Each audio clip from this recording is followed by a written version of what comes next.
Usa ka reticulated python o sawa ang nadakpan sa mga sakop sa Quick Response Team sa Barangay Mambaling ning Dakbayan sa Subo. Aniya ang report.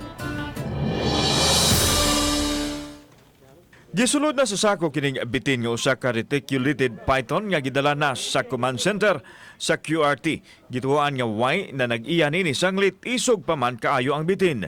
Pasado alas 11 kagabi mitubag og alarma ang masakop sa QRT dihang nasigpatan ang bitin sa sulod sa usa ka balay ug milampo sila sa pagkuha nini.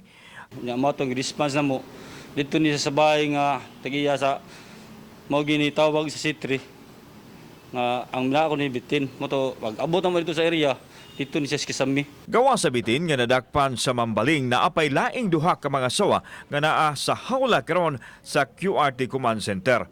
Gikadagdang itugyan ang mga nadakpan nga sawa ngadto sa DENR. Yawahag sa CDRRMO ang mga tao nga motawag sa QRT kung adunay makita nga bitin aron mapahigayon ang rescue sa mananap alang sa hanay nga pagtugyan nini ngadto sa hingtungdan nga ahensya sa kagamhanan.